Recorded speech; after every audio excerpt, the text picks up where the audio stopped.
Hello, welcome to Gringo Gone Wild. I'm Rusty Johnson. This is part one of traveling the Peruvian Amazon. Here I'm providing a general guide of what to do and what not to do, what to expect and what not to expect when traveling to the Peruvian Amazon and landing in the city of Iquitos. Please click the subscribe button right now before you get enthralled with everything and forget, so then you can be notified of all the future episodes that are coming out. I'm really trying to cover as much as I can possibly cover and possibly think of, but once you listen to it all, if you have any questions, feel free to go to gringogonewild.com and send me a question. I'll be glad to answer it.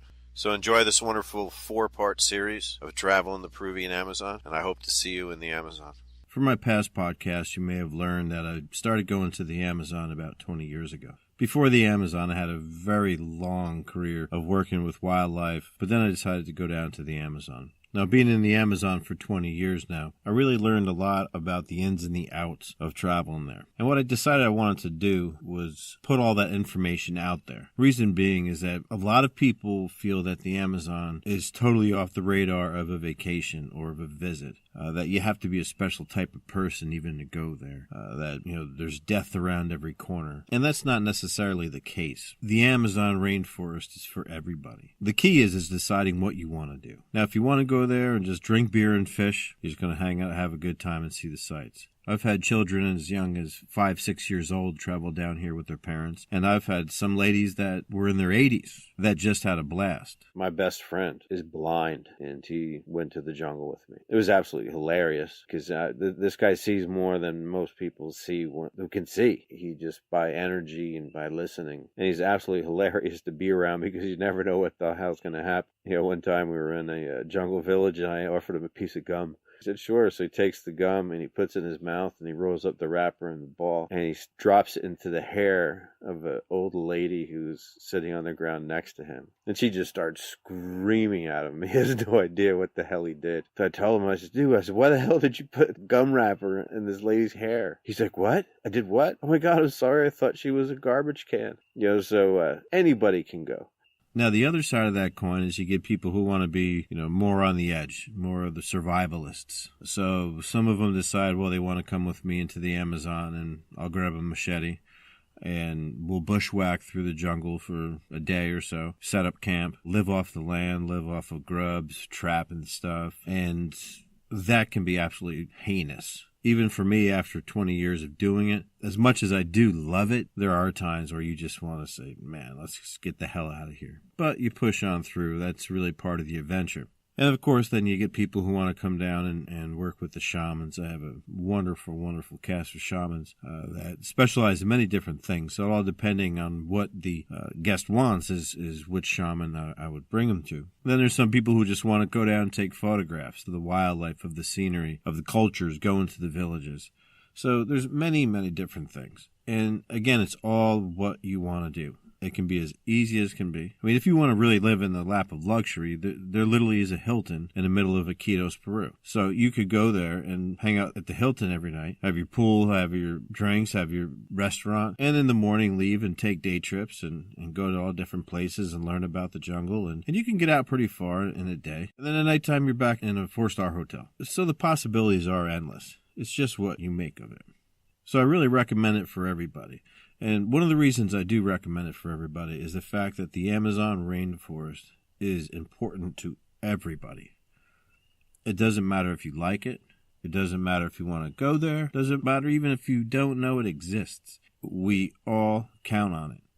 The Amazon rainforest is the lungs of the earth, is the air conditioner of the earth, and of course is the pharmacy of the earth. And yet in some areas we lose the equivalent of 4 to 5 soccer fields every single second of rainforest. And there's things in there that have never been discovered. I've seen animals that I still cannot identify. So the place still needs to be explored more and more. And there's so many things, especially medicinally, that will help humans all over the world. So it's something that needs to be preserved. And the way to preserve it is to get down there and fall in love with the place. And that's exactly what I did. So what I'll do is I'll go through all the ins and outs that I've learned. And it has worked fantastic for me. I'll also tell you the stuff that I've done in the 20 years that hasn't worked for me either. And don't do it. This is my experience of kind of navigating through the adventure. Now, again, each adventure is going to be different, but the ins and the outs and the little secrets and the travel hacks that you learn are going to make the experience that much easier and that much relaxing for you. This is important to anybody who is even just thinking about going down there. So if you decide you're interested in going to the Amazon, the first thing you're going to want to do is decide whether you want to go with a company, you want to go with a personal guide, kind of like what I do, or if you want to go totally solo on your own. Each have their benefits, each have their setbacks. If you're going with a company, there's a lot of fantastic companies. They'll pick you up right at the airport and take you right to their lodge, and you'll have a very regimented life, though. That's what I didn't like in that experience. I had a specific time when I had to get up, specific time when I was eating breakfast, specific menu, a specific time to eat lunch, dinner as well. Then you had a schedule, just like you were going to school. Okay, first period, you're going to go and see these tribes, or you're going to go fishing here. So it was almost laid out for you. I mean, you had some say sometimes, but if it was a large group, you had no say. You just had to go along with the program. And that may work very, very well with some people. It just didn't with me. I like to be totally immersed wherever I am. Now, if you decide to go with a private guide, like myself, see what I've done, I've had a lodge. Matter of fact, you can see the entire funny fiasco on Travel Channel's Hotel Amazon. That TV series was made about me and my life in the Amazon, trying to build a hotel with a partner who kind of was new to the place and didn't quite fit in. And I hated it. Everywhere you have to go is really revolving around where you're living. So if you have monkeys, or you have pink dolphins, or you have jaguars, or you have anacondas, or or tribes or whatever near your place, that's fantastic. But if you don't, or practically impossible to have everything that's around you. I mean, if you want to go fishing, there's a place to go fishing, but it takes a half day to get there. If you want to go to a tribe, there's a fantastic tribe to go to, but it takes 3 hours to get there. If you want to say pink dolphins, they may be right in your front yard, like I have them in my front yard. But that's not necessarily the case with most places. So you will miss out if you're just stuck in one area. So what I chose to do after getting out of that fiasco, I decided to go nomad through the past, at that point, 18 years of not only doing humanitarian work, doing work with shamans, delivering malaria nets to children real deep in the Amazon, and filming freelance at first for Discovery Channel and Nat Geo, and then doing the Travel Channel TV series I created. I came up with this fantastic group of contacts all over the Amazon. So all I really need to do is when I talk to somebody, I can say, okay, well, what do you want to do? Give me a list of 10 things you want done. And then I'll go through that list. And then I'll plan, with all my connections of how we can best execute that. Okay, the first couple days, we're going to go over here so we can get some great sport fishing in. And then we're going to head over to this village because there's a wonderful shaman. If you want to do ayahuasca or Cambo or San Pedro. If you want to see dolphins. There's a fantastic lake where there are 40 to 50 dolphins. They just circle your boat, and you can just sit there all day and photograph them, and you can jump in and swim with them. They're in all different areas of the Amazon. But if we can plan them, and then what we do is we spend nights right in the village. You're not in a big lodge. My wife is third generation shaman, but she's also a professional chef. So no matter where we are, the food is absolutely exquisite. But we would stay mostly in the villages. I have connections in all the local villages, and we stay with the people, and they're more than hospitable. You would swear they live in the Taj Mahal, how proud they are. So we'd stay there, and that's fantastic because you get to meet the people, you get to meet the kids. The kids are absolutely awesome, man. They're truly God's children. They're so pure, they're so innocent, they're so isolated. We really, it's fun to sit and talk to them.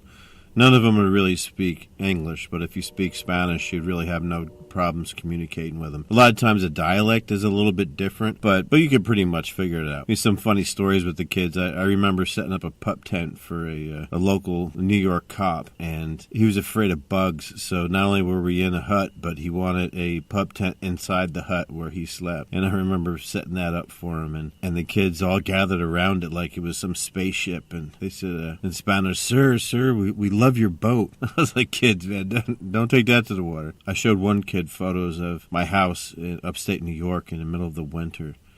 And she just looked at me and she said, "Why don't you die?" She had no idea about a house being closed in and having heat and having air conditioning. But they're really, really funny. At first, when you see them, they're going to be so timid. They're going to barely look at you. They're going to keep their distance. But once you really warm them up, the best thing to do, and I recommend this for whatever type of travel you decide to do, is to bring stuff for kids and for their local school, and if possible, for their local clinic. The schools are very, very poor there, especially in the jungle. Most of the jungle schools only go up to 4th grade. And then later on, the kid, if they want to pursue an education past that, the child will have to leave the jungle and move to the city. And that brings up a bunch of, harsh realities of living in the city than it does living out in the jungle. But I digress. So bring school supplies, pencils. Paper's heavy and it gets soaky and spongy and stuff because it's so humid. But globes or erasers or or books in Spanish, even coloring books or anything in Spanish would be fantastic. And there's usually a local clinic. I know where I am, there's one clinic that serves 12 different villages by one guy. It's run by one guy, man. Named Jorge. Real awesome guy. Man, he just has dedicated his life and goes to these 12 villages delivering babies, and you get some of the weirdest injuries that happen in these places sometimes. Especially the older people. They won't let anybody else in the world look at them, man. They'd rather die. Jorge, the doctor, who isn't even a doctor, he's an EMT, but he's really good at what he does. If he's not there to take care of whoever's sick, they don't even want anybody else to look at him. It's really close-knit community, and you'll find that really wherever you go. So from the village, you'd mingle with the people and you'd have fun with them and play soccer and play volleyball, and it's a real blast. We throw parties at night too. We throw parties for the kids in the afternoon where they can dance, and we give them candy and toys and things. And then at nighttime they go to bed and the adults hang out, and we bring out kind of the local traditional drinks for them, and everybody dances. And they literally are playing like a 5,000 watt stereo system that we plug into a generator. The place is hopping. We literally have told people who live, like, quote, in the suburbs, like in these tiny little huts way, way out from the city, I say, but from the village that's considered the city out there. And I said, listen, if you hear that music thumping, man, get in your canoe and come. Of course, they don't have telephones to communicate, so we would just turn up that stereo, and about 10 minutes later, you see all these canoes coming out of the forest, out of the darkness, man. And they come, and we'd have a party and have a really good time. So really fun stuff. But also, you're close to the places that you want to be. One setback of working with a large lodge is the fact that if there's a large group, you can't have 100% control on what you want to do. Even if there's a small group, you can't have 100% control of what you want to do. And going to the Amazon is a once-in-a-lifetime opportunity. It's a bucket list thing. This is something that you want to have control of every second of the day. You want to be able to know, well, I'm going to be doing this because this is my trip and I'm going to make the best of it. Not that, oh, wow, I travel all this time to do what I want to do and now I'm standing here looking at bugs when I'm afraid of bugs or I hate bugs. And but 3 other people want to do it, so I need to come along. But see, when you travel privately, you get to do what you want to do. I pretty much sit down with people every evening while we're having dinner and saying, all right, tomorrow, what do you want to do? I could throw you out some options, or you tell me what you want to do and we do it. And I think that's really important for a trip like this. I've been lucky enough to do it 30 some odd times, and there's many more times to go. But to most people, it's a bucket list. And so you want to have control over every single second and really make the best of every single moment and not have the energy of other people around you that you don't know or that make you feel uncomfortable or annoy you. And that's very important, because one thing I'll say, if you bring somebody to the Amazon with you, I'll guarantee you by the end of that trip, you guys are either going to love each other or you're going to absolutely hate each other. There's no in between, man. Sometimes the jungle brings out the best in some people and can bring out the worst in some people. It always comes out one way or the other. They either are bonded for life or they don't want to talk to each other. Now, the third option is for you to go totally on your own. No, I don't really recommend that.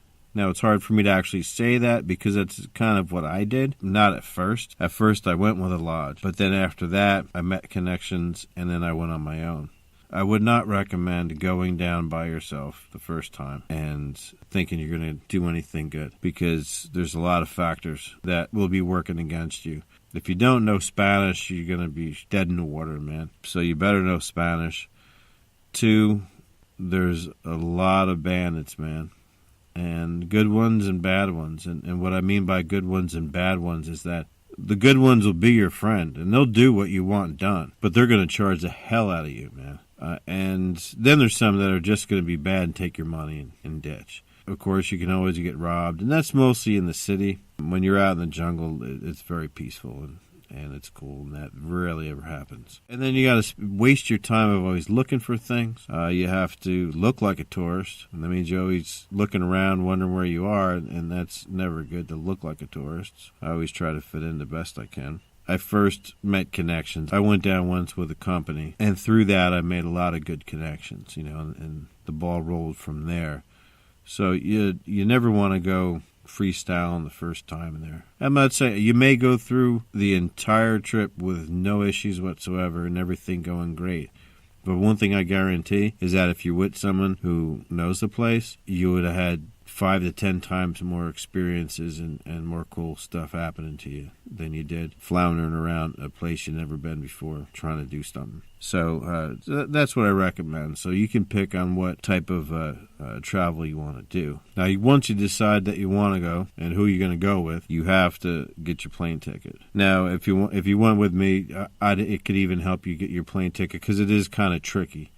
It can get weird. It seems to be times never really mesh up because you have to take 2 planes. I'm 2 hours north of New York City, the base of the Catskills along the Hudson River. From New York, just so I don't bother other people too much on my way down there, instead of having someone drive me or even me driving myself, what I do is I go to the train station, Metro North. Metro North takes me from Poughkeepsie straight down to New York City, Grand Central Station. Now, from Grand Central Station, I walk a few blocks through the city, and I go to these buses. And the buses run about every 20 minutes, and they take you right to JFK Airport. I think they cost like $20, $18 or something like that. And the train's like 30-some bucks round trip, I think. So you get that, and then you take the bus to the airport. Of course, in the airport, you're all set. You check in, and you go through, and you get in your gate, and you split. And you're going to want to go to Lima, Peru. So that's 7 hours. So you can get a layover. I know from New York, I always check this with any airport. I know LATAM, Peru, is an airline, and they have a flight out of New York, and they may have them out of other cities too. It's a flight that leaves at midnight, and it arrives in Lima at 7 in the morning. And the reason I like that flight, and it's direct, is because what I can do is the day before or 2 days before, I start getting all my stuff together, getting all my gear together, all my plans together, tying up loose ends here in New York, and I don't sleep, or I sleep as little as I possibly can. So by the time I get to JFK Airport, I'm so tired that by the time I get on the plane, I'm ready to go to sleep. And I get a window seat so I can lean up against the window. And there's literally times I fell asleep on the tarmac in New York and then woke up to the words of "Welcome to Lima, Peru Airport." That doesn't always happen. But I have to say, it's the best one that seems to be the shortest. From Lima Airport, it has to be 3-hour layover at least for you to go through customs, immigration, and then having to check into your next plane. So you want to leave 3 hours, hypothetically. Don't leave 3 hours. Honestly, leave at least 6 hours. Because one, nothing runs on time in Peru.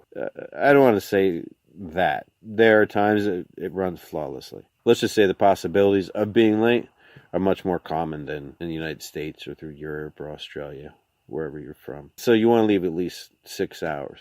So when you get there, you get through customs. That's very, very easy. And as soon as you walk out of customs and you get to where all the desks are for the airplanes, you'll get barraged by people asking you for a taxi, wanting to take you around Lima. You know what? I would leave it open if you want to go to Lima. I surely am not experienced in Lima. so I won't give you any advice for that. I've been to Lima several times, and it's only because I had to. It's just not my thing. I think only like the sun shines like once a month, and it is just foggy, dusty. It's interesting. If you're a photographer, I would recommend going there. Not a wildlife photographer, but if you're a cultural photographer, society photographer, this would be a dreamland for you.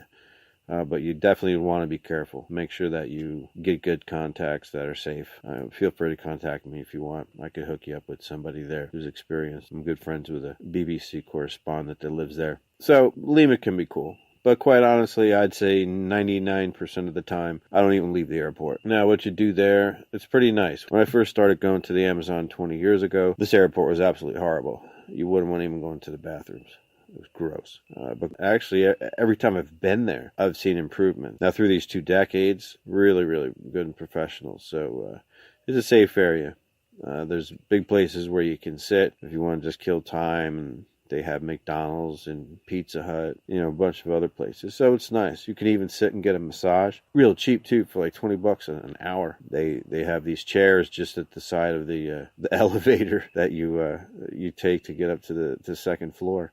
Right out in public, the chairs you sit and stick your face in what looks like a small toilet seat. $20, you get a great massage. Most of all, it kills time for that layover. Then when you have to go to get your other plane, first let me tell you how to get there, and then I'll tell you how to get the plane. So when you go and get the plane, it's real easy. It's up by the big food court. You can go down to the left of it, and you get in, you show your passport and your plane ticket, they let you through. And then, of course, you got to go through security. Hey, right before you go in, while you're in the food court, stick all your damn change, stick anything metal in your backpack, anything you don't want to get caught through the metal detector with, just because it saves you time, because you can end up doing it anyway, and you always feel like stressed and forgetful when you start packing everything up while you're in line. So do it beforehand. Then you can get through, get into your gate. Now, if you're lucky, it will be on time. I've had plenty of times where we were on time. I've had plenty of times where we were horrifically late. I mean bad. Been better, actually, for the past few years. Before, it would be horrendously late. There was actually a time where they only had planes early in the morning, late in the afternoon, and nothing in between. When I asked about it, they said what happened is that someone in Iquitos got the bright idea to put a landfill dump next to the airport, which what happened was that anywhere you dump anything in Iquitos, you will get flocks of vultures. And what was happening, the vultures were sitting all along the runway, which of course didn't want to get sucked up in the engines. So that happened during the day. In the morning, they'd still be roosting, and in the night, they would go to roost, which would clear off the runway. Luckily, that doesn't seem to be too much of an issue anymore. But still, it's a lot of storms between Lima and Iquitos. You're going from mountains and ocean weather to rainforest, so it is extremely unpredictable. When you're in Iquitos, Peru, you still will never find a weather report. Can't predict it. So that's how quickly it happens. Sometimes you'll get late for weather.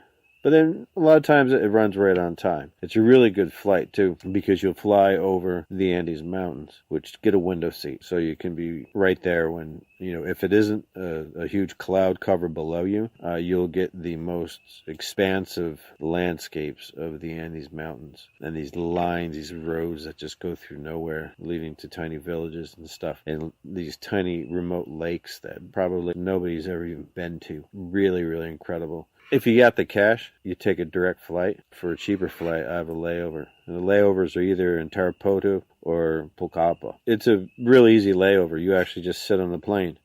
What they do is anybody getting off in whatever city you ended up landing at, they get off, you stay on the plane, they rope it off and refuel it. You're probably there 40 minutes maybe. Boom, they're right up out again. And it's great because that's really where the jungle is in both of these cities. You can almost see a line where you see, when you're approaching these airports, you'll see this dry, gray, rocky Andes mountain range. And then slowly you'll see a couple trees, and then a little bit more trees, and a little bit more, and a little bit more, as the topography gets lower and lower, to where, boom, you just end up right in total jungle. So you take off, and then you fly into Iquitos. The whole flight, I believe, is 2 hours, a little bit over. And when I say 2.5 hours, it's probably 3. And then boom, you land right into the jungle in Iquitos. As soon as you get out of the plane, man, if it's a typical hot day that's sunny there, and you don't get walking out in a rainstorm, which is cool in itself. It is a rainforest. You end up getting just hit with the humidity of the jungle, the smells just of the environment of the trees, the smell of the carbon, which is the natural charcoal that they use to cook with. Man, it just hits you as soon as you walk out of the plane door. I still remember the first time I ever went to the Amazon 20 years ago. I remember like it was yesterday when that hit me. That's when I realized I fell in love with the place. I don't know why. Just that feeling, I just felt like I came home. Thank you for listening to part 1 of Traveling the Amazon on Gringo Gone Wild. Part 2 is all ready for you to go. Please enjoy.